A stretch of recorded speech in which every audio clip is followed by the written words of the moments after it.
L'amortissement linéaire. Pour remplir un plan d'amortissement linéaire, nous avons besoin des éléments suivants.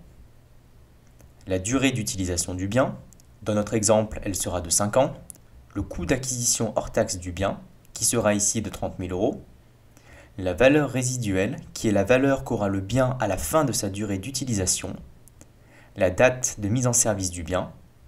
Et la durée de l'exercice comptable. Pour simplifier les calculs, un mois sera toujours égal à 30 jours.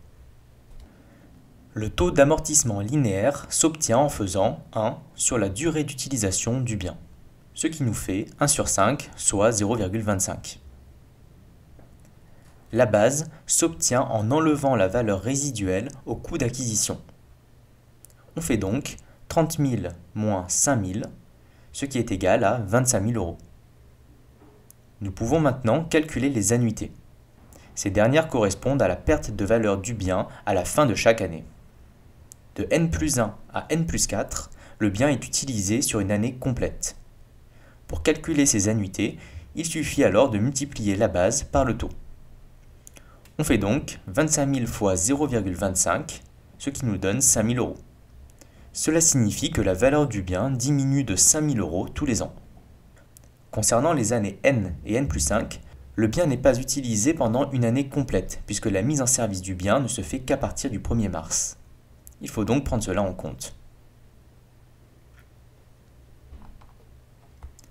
Nous avons dit que la durée d'utilisation était de 5 ans.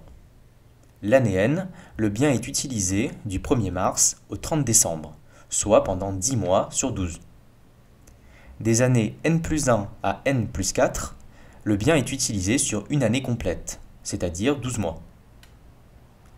Arrivé en n+5, le bien aura donc été utilisé pendant 4 ans et 10 mois. Il faudra encore utiliser le bien pendant 2 mois en n+5 afin d'atteindre nos 5 années d'utilisation. Si l'on revient à notre tableau, l'annuité n se calcule en multipliant la base par le taux linéaire, puis en divisant le nombre de mois d'utilisation par le nombre total de mois dans l'exercice comptable. On fait donc 25 000 fois 0,25 fois 10 sur 12, ce qui est égal à 4167. En n+5, le bien est utilisé pendant 2 mois. On fait donc 25 000 fois 0,25 fois 2 sur 12, ce qui fait 833. Si l'on additionne les annuités de n et n+5, on retrouve bien notre annuité de 5 000 € pour 12 mois d'utilisation.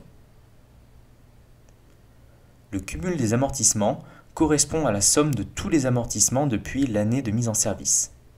À l'année n, le cumul sera donc égal à l'annuité, soit à 4 167 €.